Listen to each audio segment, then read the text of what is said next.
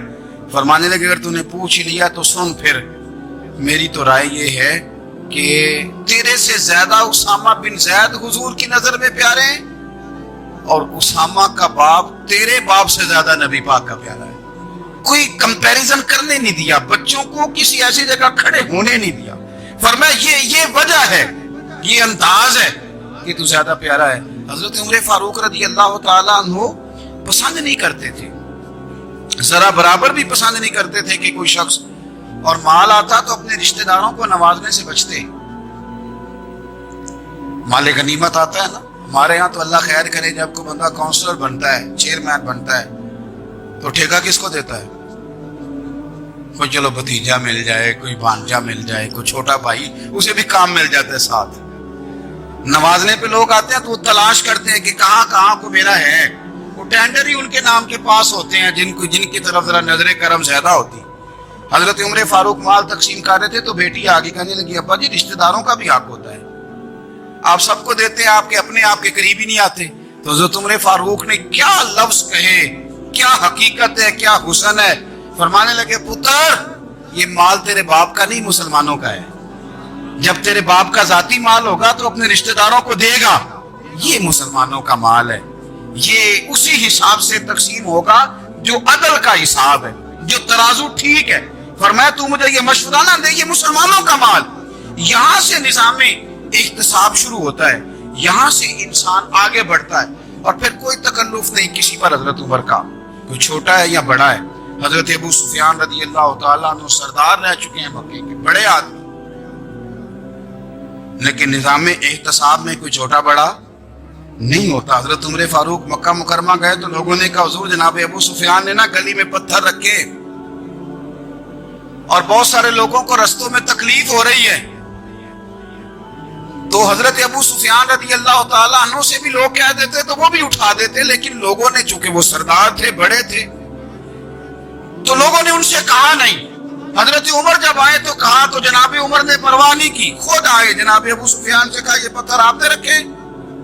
کہا حضور ہاں۔ فرمایا یہ بھی اٹھائیے، یہ بھی اٹھائیے، یہ بھی اٹھائیے۔ جب وہ اٹھا رہے تھے تو حضرت عمر کہہ رہے تھے شکر نہیں اللہ کا کہ عمر کہہ رہے ہیں اور ابو سفیان مانتے جا رہے ہیں۔ شکر نہیں، یہ نظام احتساب ہے کہ بڑا ہو یا چھوٹا ہو، اس کو یہ حق حاصل نہیں ہے کہ مسلمانوں کو وہ کسی تکلیف میں کسی بھی صورت میں مبتلا کرے، کہیں بھی کسی جگہ بھی، اس کو یہ والی اجازت نہیں۔ حضرت سیدنا عمر فاروق رضی اللہ تعالیٰ عنہ۔ پھر ایک اور بات تھی، میں کئی دفعہ یہ بات کہتا ہوں اور مجھے ذاتی طور پر اس کا بڑا تجربہ ہے۔ کچھ لوگ نا خوشامد پسند ہو جاتے ہیں، بڑی عمدہ تعریف کرتے ہیں، اوئے ہوئے پول باندھتے ہیں پورے، آپ کے پاس آئیں گے تو کہیں گے جناب آپ سے زیادہ اچھا بندہ ہی کوئی نہیں، تو وہ نا آپ سے کام نکلواتے ہیں۔ پھر وہ کسی دوسرے کے پاس جاتے ہیں تو اسی طرح کا رویہ وہ دوسروں کے ساتھ کرتے ہیں۔ یہ عام لوگوں میں بھی مرض ہوتا ہے، عام لوگوں میں۔ اور بادشاہ ہو بندہ اگر، پھر تو اس کا دل کرتا ہے میں اگر بادشاہ سلامت ہوں تو 2-4 بندے دیہڑی پہ رکھ لوں پر میری تعریف ضرور کریں۔ پابندی ہوتی ہے، لوگ یہ کام بڑے شوق سے کرتے ہیں۔ اور شیخ سعدی فرمایا کرتے تھے لکڑی کو گھن کھا جاتی ہے اور بڑے لوگوں کو خوشامد کھا جاتی ہے خوشامد۔ حضرت عمر فاروق رضی اللہ تعالیٰ عنہ اس معاملے میں بڑے مضبوط تھے۔ ویسے مجھے اور آپ کو اچھا کون لگتا ہے؟ ہماری غلطیاں بتانے والا۔ ہمارے ایسا فرمایا کرتے تھے اپنے دشمنوں کی باتوں پر بھی غور رکھو، تمہارے دشمن تمہیں نکھار دیتے ہیں، تمہارے اندر جو کوتاہیاں ہوتی ہیں وہ تمہیں پتہ چل جاتی ہیں کہ یہاں میری اصلاح ہو رہی، ان پر غور کرو وہ کیا کہتے ہیں۔ حضرت عمر فاروق کی تعریف کی ایک بندے نے، کمال تعریف کی، اس کا خیال تھا کہ رزلٹ بڑا شاندار آئے گا، بادشاہ کی تعریف ہوتی تھی تو پھر دہلی جاتی تھی اشرفیوں کی، کمال رزلٹ آئے گا۔ تو حضرت عمر جب وہ پوری کر چکا نا بات تو فرمانے لگے تو خود بھی ہلاک ہوا اور مجھے بھی ہلاک ہی کر دیا۔ خود بھی تباہ ہوا ہے، مجھے بھی تباہ کر دیا. کس طرح کی باتیں کر رہے ہیں. ایک بندہ اور آیا اور اس نے آ کے کہا کہ پوری امت میں سب سے افضل ہے فاروق اعظم آپ ہی ہیں. حضرت عمر فاروق فرمانے لگے تجھے تیری ماں روئے، ابو بکر تجھ سے بھی افضل تھے، تیرے باپ سے بھی افضل تھے، اور صدیق اکبر مجھ سے بھی افضل ہے اور میرے باپ سے بھی افضل ہے. یہ تو کس طرح کی بات کر رہا ہے. یہاں ہر شے ہضم نہیں ہو جاتی، فوری طور پہ لوگ ڈکار بھی پورا نہیں لیتے. قرآن مجید نے کہا فَلَا تُزَكُّوا أَنفُسَكُمْ وَأَعْلَمُوا بِمَنِ اتَّقَىٰ. اپنے منہ سے نہ کہو میں پاک صاف ہوں، اللہ زیادہ بہتر جانتا ہے کہ تم میں سے پرہیزگار کون ہے. اپنے منہ سے تعریفیں کرتے کراتے ہو، یہ مزاج چھوڑ دے. حضرت عمر رضی اللہ تعالیٰ عنہ پسند نہیں کرتے تھے. ایک آدمی نہ چلتا تھا وہاں تو بڑا متکبرانہ چال کے ساتھ چلتا. حضرت عمر نے دیکھا، یہاں تک احتساب فرماتے تھے، زمین پہ زور زور سے پیر پٹکتا، چال بڑی اس کی متکبرانہ، لوگ بڑے پریشان ہوتے. حضرت عمر نے ایک دن سمجھایا، باز نہیں آیا. اگلے دن پہ درہ نکال لیا، لگائے 4 درے. فرمایا آج کے بعد نہ چلنا اس طرح مدینے میں پیر پٹک پٹک کے. اس وقت تو اسے غصہ لگا، لیکن کچھ دیر کے بعد نا جب غصہ اترا تو حضرت عمر کے پاس آیا، کہنے لگا حضور اللہ آپ کا بھلا کرے، آپ نے درے نہیں مارے، آپ نے تو شیطان بھگا دیا جو میرے ساتھ چمٹا ہوا تھا. چمٹا ہوا شیطان آپ نے مجھ سے بھگا دیا ہے. یاد رکھیں مسند امام احمد بن حنبل میں حدیث ہے، اللہ کے پیارے رسول صلی اللہ علیہ وسلم فرماتے ہیں جو دنیا میں متکبرانہ چال کے ساتھ چلتا ہے نا، قیامت کے دن وہ اللہ سے اس حال میں ملے گا کہ رب اس سے ناراض ہوگا. متکبرانہ چال سے نہیں چلیں گے. تو حضرت فاروق اعظم رضی اللہ تعالیٰ عنہ کا یہ طریقہ تھا کہ آپ خیال کرتے. اور پتہ کس طرح کا آپ کا مزاج تھا؟ فرماتے تھے تقسیم کرو، دوسروں کا بھی خیال رکھو. جس طرح بندہ دیوانہ وار نہیں لوگوں کا خیال رکھتا کہ بندہ بگڑے کوئی نہ، دیوانہ وار. کچھ لوگ تبلیغ کرتے ہیں رسمی، اور کچھ لوگ ایسے ہوتے ہیں جو لوگوں کی اصلاح پہ دیوانے ہو جاتے ہیں. ان کی خواہش ہوتی ہے یہاں بھی بندہ ٹھیک ہو جائے، یہاں بھی بندہ ٹھیک ہو جائے، یہاں بھی بندہ ٹھیک ہو جائے. کچھ لوگ کڑی نگرانی کرتے ہیں کہ انسان بگڑنے نہ پائے. حضرت عمر فاروق رضی اللہ تعالیٰ عنہ نا گوشت والی دکان کے پیچھے جا کے بیٹھ گئے کئی دنوں تک. وہ کہنے لگا حضور یہاں کیا ہے؟ فرمایا تو اپنا کام کرنا. گوشت والی دکان پہ بیٹھے، کام کر اپنا، نگرانی کرنے لگے حضرت عمر. پھر آپ نے نا وہ بندے پکڑ دیے. کون؟ جو 2 دن مسلسل گوشت خریدنے آئے، پکڑ کے کھڑا کر لیا. فرمایا تو کل بھی گوشت لینے آیا تھا؟ حضور ہاں. فرمایا آج پھر کھائے گا؟ حضور جی. تو آپ فرمانے لگے کیا تیرے محلے سے غربت ختم ہو گئی ہے؟ تیرے رشتہ دار سارے پیٹ بھر کے کھاتے ہیں، تو 2 دن گوشت لینے آتا ہے. فرمایا آج کے بعد مسلسل گوشت لینے آیا تو درے سے ماروں گا، خبردار یہ کام نہ کرنا. یہاں تک نظام احتساب کا جب خیال رکھا جائے پھر حالات بگڑا نہیں کرتے، پھر وہ قابو میں رہا کرتے. حضرت عمر فاروق رضی اللہ تعالیٰ عنہ اس ترتیب کے ساتھ اصلاح کرتے، اس ترتیب کے ساتھ. سیدنا فاروق اعظم رضی اللہ تعالیٰ عنہ کی ایک بات آخر میں عرض کرنی ہے، وہ میں بھی اپنے اوپر لاگو کروں، آپ بھی غور کریں. حضرت عمر فاروق رضی اللہ تعالیٰ عنہ نے نا خط لکھا حضرت ابو موسیٰ اشعری کو. آپ فرمانے لگے یاد رکھنا جو گورنر، جو امیر اپنے رب کریم کی فرما برداری کرتا رہتا ہے نا، اس کی رعایا بھی اس کی فرما برداری کرتی ہے. اور جو لوگ اپنے رب کریم کی فرما برداری چھوڑ دیتے ہیں، پھر جنہوں نے ان کی فرما برداری کرنی ہوتی ہے وہ ان کی فرما برداری چھوڑ دیتے ہیں. آپ نے سپہ سالاروں کو خط لکھے تھے، فوج کے جو جرنیل تھے، کمانڈو تھے، ان کو خط لکھے تھے. فرمایا جو سپاہی نماز نہیں پڑھتا اسے فوج سے نکال دو. اور ساتھ لکھا تھا یاد رکھو جو رب کا وفادار نہیں وہ ہمارا کیسے ہو سکتا ہے، نکال دو ان لوگوں کو، فوج سے الگ کر دو. ہم آج جو بے پناہ پریشان ہیں کہ ہمارے بچے بات نہیں مانتے، شاگرد بات نہیں مانتے، ہم شکوے کرتے ہیں، بے ادبی بڑھ گئی.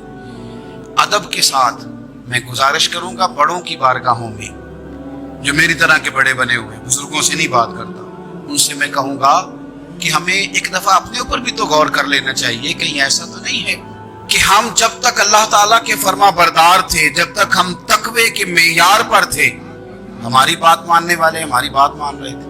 کہیں ایسا تو نہیں کہ ہم اس معیار سے ہل گئے ہیں تو اب جو ہمارے فرما بردار تھے وہاں سے ہل گئے. حضرت عمر رضی اللہ تعالیٰ عنہ فرمایا کرتے تھے کہ لوگوں کو عجب میں مبتلا نہیں ہونا چاہیے. خود پسندی کا جو ماحول ہوتا ہے اس سے لوگوں کو ہمیشہ نکلنا چاہیے. حضرت عمر کے ایک صاحبزادے نے کنگھی کر لی, اچھا لباس پہن لیا تو درہ مارا جناب عمر نے. تو آپ کی بیٹی کہنے لگی ابا جی یہ تو بالکل جائز ہے, اچھے کپڑے پہننا, اچھا لباس پہننا اور سر میں کنگھی کر لینا, اس پر درہ کیوں مار دیا؟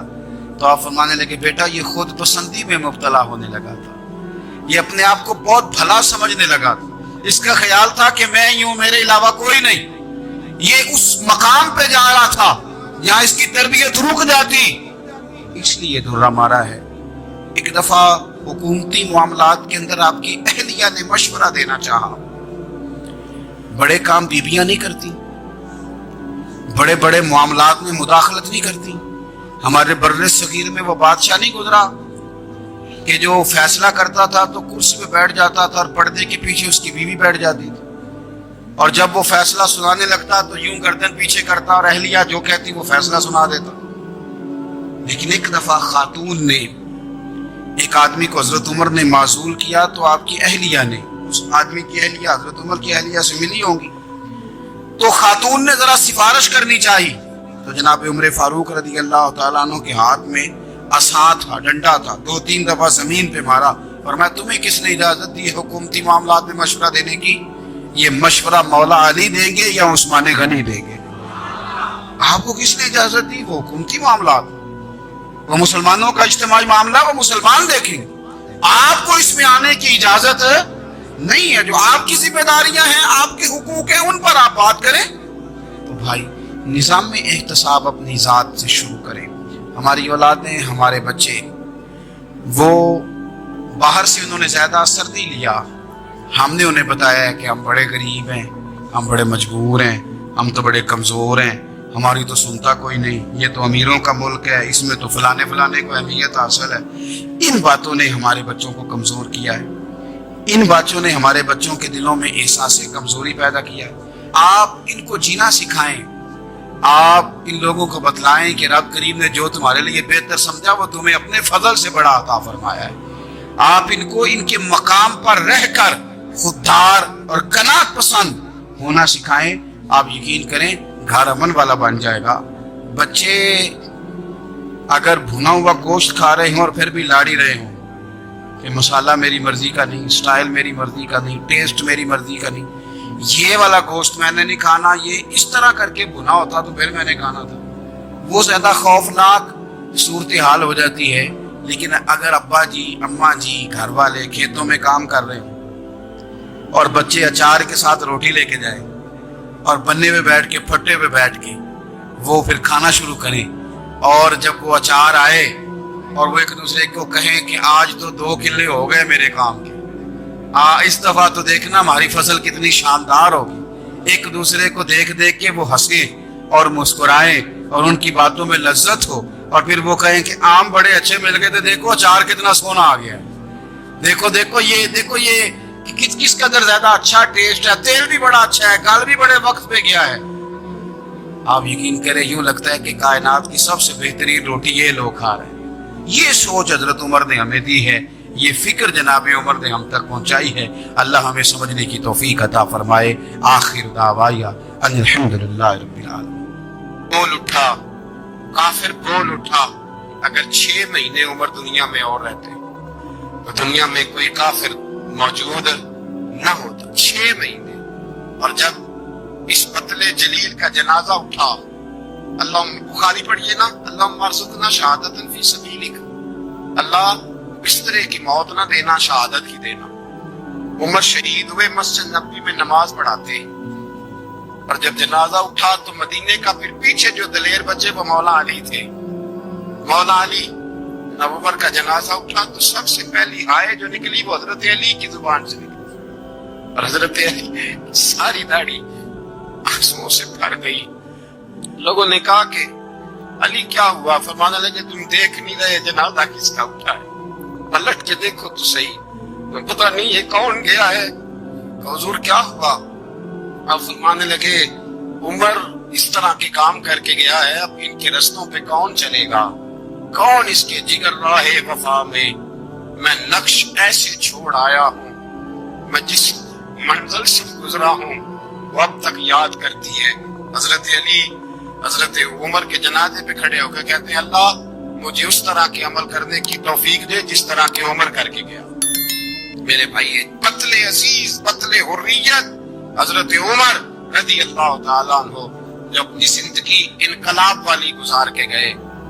عمر جب دنیا سے گئے تو 80 دینار کا قرضہ تھا، 22 لاکھ مربع میل کا حکمران، اور اپنے بیٹے سے کہنے لگے بیٹے کوشش کرنا تیرے خاندان والے مل کے میرا قرضہ اتار دے، میری قبر پہ بوجھ نہ رہے، اور اگر خاندان والے مدد نہ کریں تو میرے دوستوں سے بات کرنا، وہ مدد نہ کریں تو پھر علی سے بات کرنا۔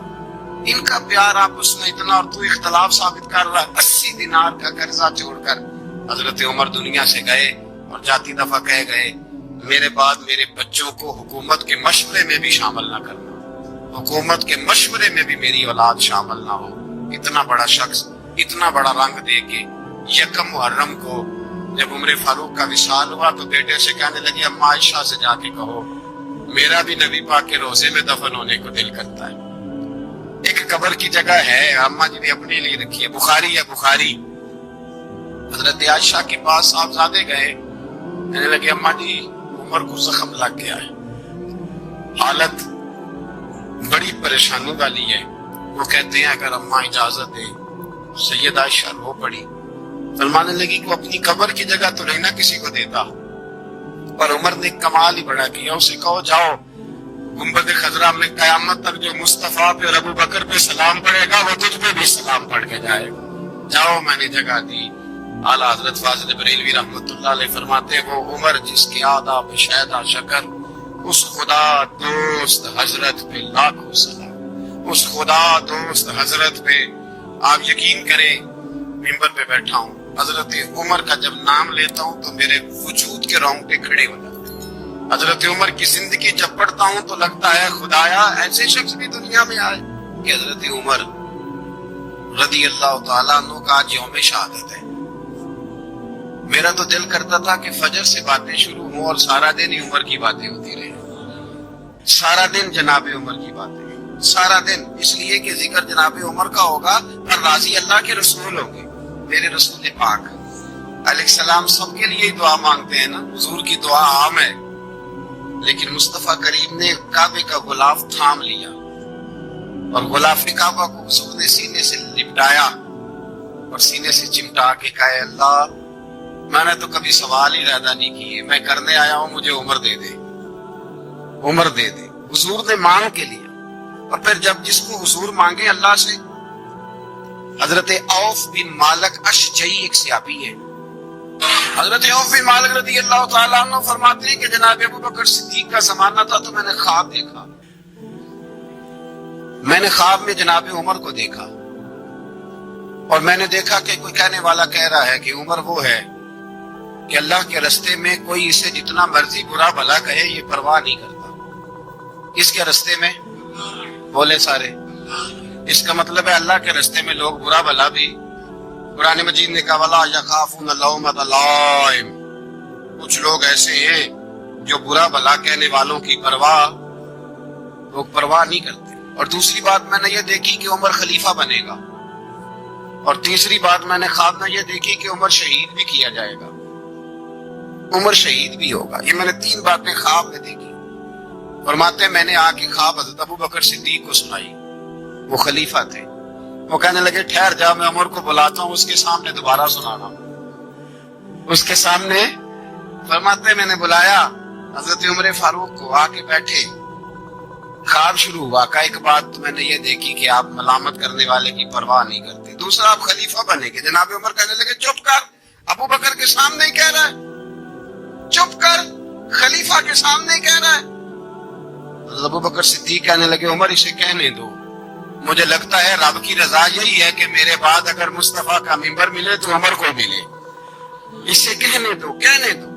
حضرت عمر رضی اللہ تعالیٰ عنہ کو تیسری بات کہی، حضرت عوف بن مالک نے کہا آپ شہید کیے جائیں گے، میں نے خواب دیکھی ہے۔ نیک لوگوں کے خواب بڑی حد تک سچے ہوتے ہیں، کہا میں نے خواب دیکھی ہے۔ تو حضرت عمر کہنے لگے شہید تو دلیر لوگ ہوتے ہیں، شہید تو دلیر، جسے سارا زمانہ دلیر کہہ رہا ہے وہ اپنے بارے میں کیا کہہ رہا ہے؟ کہتے ہیں شہید تو دلیر، میں تو کاہل سا آدمی ہوں، سست آدمی ہوں، میں تو اتنا کام ہی نہیں کرتا، تو یہ خواب تم نے جو ٹھیک ہے دیکھا ہے نا، پھر سے دیکھنا۔ تو ابو بکر صدیق فرمانے لگے عاجزی نہ کر، انکساری نہ کر، تو جو کہہ رہا ٹھیک کہہ رہا ہے، لیکن مجھے سن کے شکر بھی ہوا ہے اور افسوس بھی ہوا ہے۔ افسوس اس بات کا کہ تیرے جیسا بدلے عظیم چلا جائے گا، اور شکر اس بات کا کہ رب تجھے زندگی بھی اعزاز والی دے گا، اور شہادت کی موت دے کے اللہ تجھے موت بھی عزت والی عطا فرمائے گا۔ اللہ موت بھی تجھے عزت والی دے گا، تجھے قائلوں جیسی موت اللہ۔ حضرت فاروق اعظم رضی اللہ عنہ، بھائی یہاں تو اس زمانے کا سب سے بڑا مسئلہ پروٹوکول ہے۔ ہم چھوٹے طبقے سے لے کر بڑے سارے پروٹوکول کے قائل ہیں، اور حضرت عمر رضی اللہ تعالی، حضرت عمر کی سادگی اور پھر جناب عمر کی عاجزی، جب انسان اپنے اوپر سوار کر لیتا ہے نا، سوار کر لیتا ہے، میں بدکار پرانا خادم، کسے در ملی نہیں ٹھوئی، اتباسف یار نے نظر جو کی تھی تباسف واسفی۔ میں اکثر سوچتا ہوں حضور نے جہاں بھی کہا نا، فرمایا میرے بعد نبی ہوتے تو خطاب کے بیٹے عمر ہوتے۔ حضور نے فرمایا عمر جس رستے سے جاتا ہے شیطان وہ رستہ بدل جاتا ہے۔ نبی پاک صلی اللہ علیہ وسلم نے فرمایا میرا عمر وہ ہے کہ اس کی زبان پر حق جاری ہے۔ حضور علیہ السلام نے فرمایا 950 سال حضرت جبریل میرے عمر کی شان بیان کریں تو ان کی عظمت ختم نہیں ہوتی۔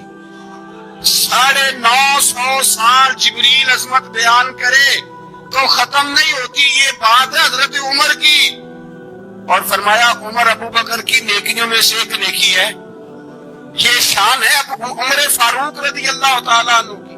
حضور نے فرمایا میرے بعد نبی ہوتے تو عمر ہوتے، جس گلی سے عمر آئے شیطان رستہ بدل جائے۔ میرے عمر فاروق کی شان 950 سال بیان ہو تو ختم نہ ہو۔ عمر کی زبان پر اللہ حق بیان کرتا ہے، جو عمر کہتا ہے وہی رب کر دیتا ہے۔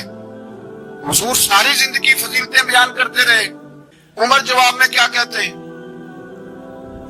کوئی بتائے نا کہ یہ والی حدیثیں کبھی عمر نے بھی روایت کی ہو کہ حضور نے میرے بارے میں یہ کہا ہے۔ یہ روایتیں وہ روایت نہیں کرتے، ان سے جب لوگ کہتے عمر تیری بڑی بات ہے تو عمر رو پڑتے، کہتے میں تو اونٹ چرانے والے باپ کا بیٹا ہوں، میں تو اونٹ چرانے والے باپ کا بیٹا، اونٹ چرا۔ اس سے آگے عمر گئے ہی نہیں ساری زندگی، اس سے آگے لفظ ہی نہیں ادا کی۔ اور میں تو بھائی اونٹ چرانے والا، میرا باپ تو اونٹ چرایا کرتا تھا، 10 اونٹ تھے، میری ڈیوٹی ہوتی تھی، سنبھالے نہیں جاتے تھے، ابا ڈنڈوں سے مارتا تھا۔ ساری زندگی عمر حج کرنے گئے، ایک خشک تنا کھجور کا عمر فاروق رضی اللہ تعالیٰ عنہ نے اس کو اپنے کلاوے میں لیا، رونے لگے۔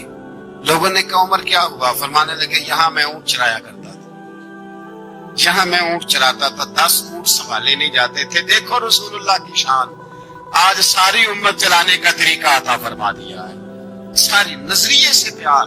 یار پیسہ کس کو برا لگتا ہے؟ سارے صحابہ مل کے آئے، کہنے لگے عمر فاروق سے کہنا ہے نبی پاک کے زمانے میں تو ظاہراً غربت تھی، ابو بکر کے دور میں بھی غربت تھی، اب تو بڑا محال ہے،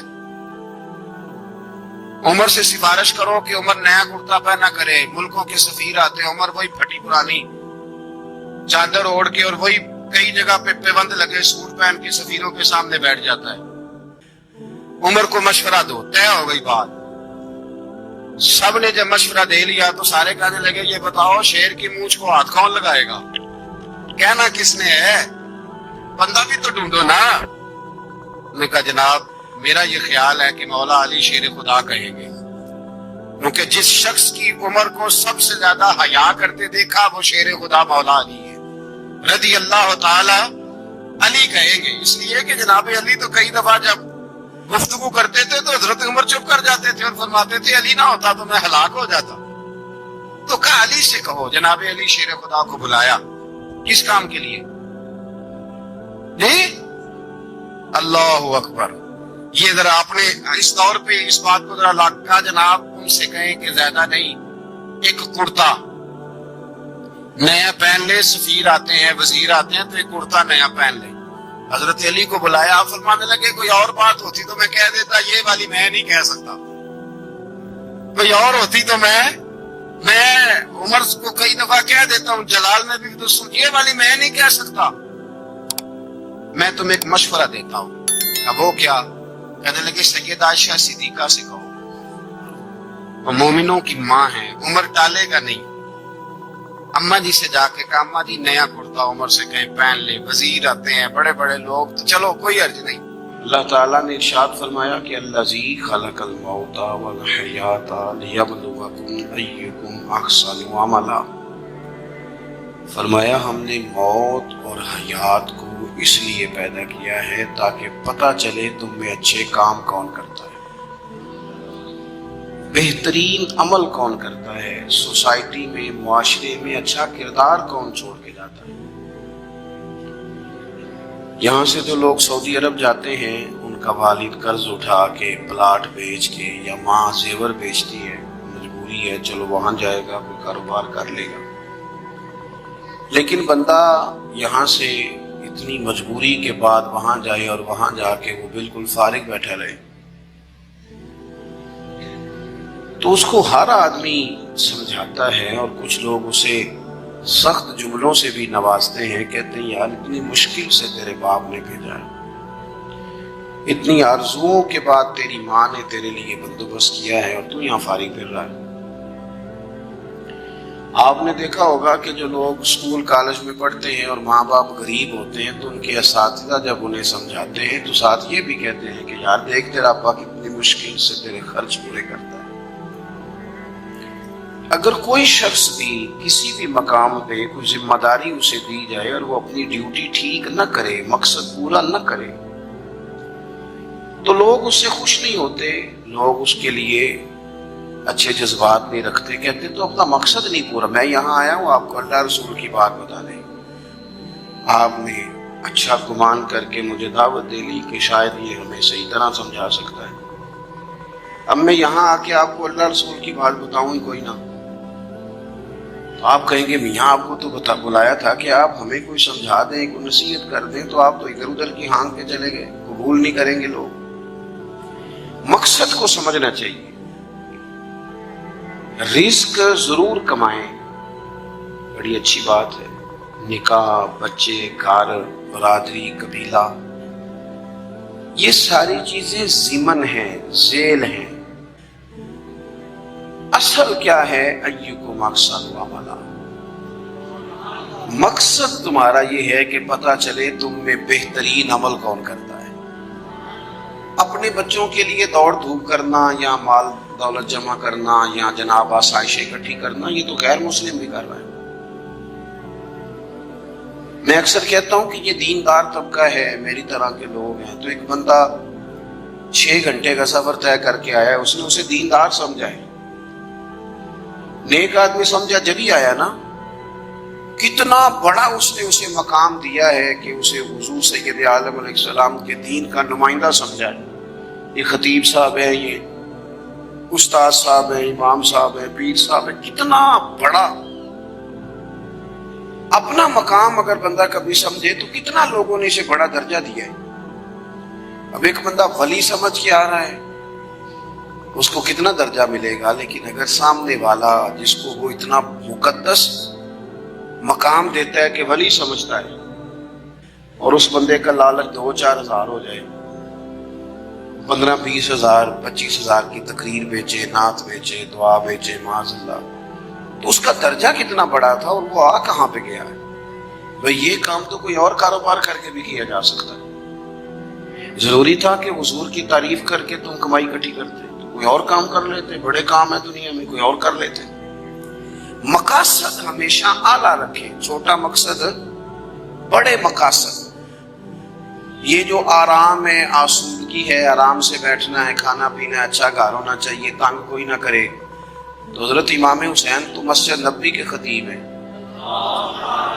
حضور کے روضے پہ بیٹھے، لوگ پلکیں بچھا کے سلام کرتے، تو ٹھیک ہے بیٹھے رہتے، موج لگی ہوئی تھی، کیا ضرورت تھی؟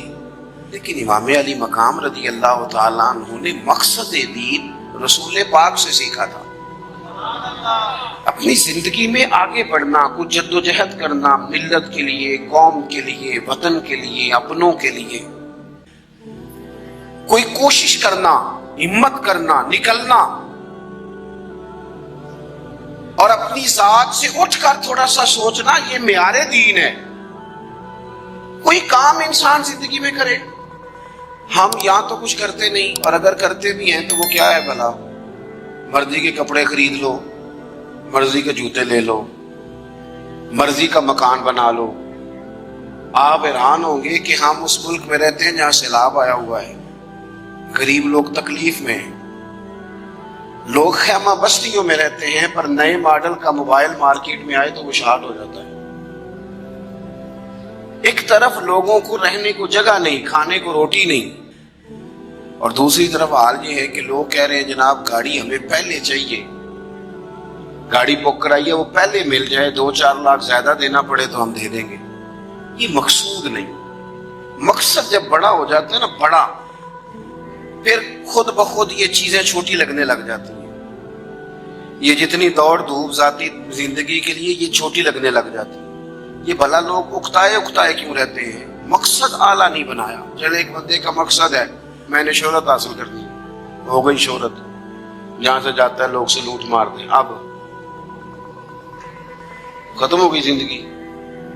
ایک شخص نے یہ مقصد بنا لیا کہ میں نے بہت سارا مال جمع کرنا ہے، تو ہو گیا مال جمع، تجوریاں بڑی پڑی ہیں، اندر کروڑوں روپے ہے، لیکن بیمار ہو گئے تو بیماری صحت پیسوں سے خریدی نہیں گئی، نہیں خریدی گئی۔ حضرت حسن بصری کہتے ہیں کہ میں ایک بادشاہ سے مجھے کوئی کام تھا، میں ملنے گیا تو مجھے پتا چلا کہ بادشاہ سال میں ایک دفعہ اپنے گاؤں جاتا ہے۔ میں اس کے پیچھے اس کے گاؤں چلا گیا تو وہاں ایک قبر تھی۔ بادشاہ نے سب سے پہلے پڑھے لکھے لوگ لا کے قبر کے قریب کھڑے کیے، تو میں نے پوچھا یہ کیا ہو رہا ہے؟ کہنے لگے ذرا دیکھو، یہ بادشاہ کا ایک ہی بیٹا تھا، ایک کی اکلوتا اس کی قبر ہے۔ پڑھے لکھے لوگ پہلے کھڑا کیے، پھر اس کے بعد اس نے ڈاکٹر، حکیم، طبیب کھڑے کیے، پھر اس کے بعد اس نے فوجی، سپہ سالار، نیزہ باز، گھوڑ سوار کھڑے کیے۔ یہ کیا ہو رہا ہے؟ تو کہتے ہیں مجھے بتایا گیا اس کا ایک ہی بیٹا تھا، بیمار ہو گیا، پھر فوت ہو گیا۔ بادشاہ سال کے بعد یہاں آ کے کہتا ہے پتر یہ سارے پڑھے لکھے لوگ میں نے تیری قبر پہ کھڑے کیے ہیں ملک کے، اگر علم لڑا کے تجھے بچایا جا سکتا تو شاید میں مرنے نہ دیتا۔ پھر یہ حکیم، طبیب، یہ سارے کھڑے ہیں، اور بادشاہ کہتا ہے بیٹا اگر یہ ساری ان کی دانائی دے کے تجھے بچایا جا سکتا تو شاید میں تجھے مرنے نہ دیتا۔ پھر بادشاہ سپہ سالاروں کو، گھوڑ سواروں کو، تیر اندازوں کو کھڑا کر کے کہتا ہے پتر اگر طاقتیں لڑا کے بھی موت روکی جا سکتی معاذ اللہ تو شاید میں روک لیتا۔ پھر وہ آخر میں اپنے سر سے تاج اتار کے قبر کے پیروں والی سائڈ پہ رکھ کے رو پڑا، کہنے لگا پتر اگر حکومت دے کے، تخت دے کے بھی تجھے بچایا جا سکتا تو میں فقیر بن کے زندگی گزار لیتا پر تجھے بچا لیتا، لیکن کل نفس ذائقۃ الموت۔ ہم نہ بھول گئے اصل مقصود کیا ہے، کیوں آئے ہیں۔ ہمارا طرز زندگی، اٹھنا بیٹھنا چند ذاتی معاملات کے لیے، چند ذاتی۔ میں کہتا ہوں کہ اگر دین پر بھی عمل، دیکھو نا، وظیفہ پڑھنے سے روزی میں برکت ہوتی ہے، شک کوئی نہیں، صدقہ دینے سے بلائیں دور ہوتی ہیں، شک، بالکل ٹھیک باتیں اپنی جگہ پہ۔ کیا صدقہ رب راضی کرنے کے لیے دینا ہے کہ بلا دور کرنے کے لیے؟ شک کوئی نہیں اس میں کہ آپ اللہ کی راہ میں خیرات کریں گے تو روزی میں برکت ہوگی، تو آج آ کے وہ وظیفہ بھی صرف روزی میں برکت کے لیے ہی پڑھنا ہے۔ وہ جو سب سے بڑی رضا ہے رب کی، دیکھو ضروری نہیں ہوتا، میرے حضرت صاحب رحمۃ اللہ علیہ ایک دفعہ بھی میرے گھر نہیں آئے، اور آپ حیران ہوں گے کہ میں سمجھتا ہوں کہ شاید بہتر ہوا، کیونکہ میری اتنی حیثیت نہیں نا، اوقات نہیں نا، میں کو جیتے دل پر سونا، میں کیوں کر اس نو بھاواں، ویڑے میرے بڑھتا نہ ہی پئی لکھ وسیلے پاواں. میں سمجھتا ہوں کہ اگر ان کی بات مان لی، ان کے طریقے پہ عمل کر لیا، ان کی کوئی رضا مل گئی اپنے بزرگوں کی، اساتذہ کی، تو یہ زیادہ ضروری کام ہے، یا زیادہ ضروری کام یہ ہے کہ فوٹو ساتھ آ جائے، یا زیادہ ضروری کام یہ ہے کہ وہ کسی جگہ ریکارڈڈ، باقاعدہ ریکارڈڈ میری تعریف کر دے کہ بلے بلے. یہ تو ٹھیک ہی نہیں. چیزوں کو جب تک ان کی اصل میں نہیں لیا جاتا، اصول میں، اتنی دیر تک معاملات بہتر ہے. ہم آئے ہیں دنیا میں بڑے بڑے کام کرنے، ہمیں کوئی کام کرنا چاہیے. ہمارا بڑا وقت ضائع ہوتا ہے، کوئی مقصد نہیں ہمارا، فضول خوش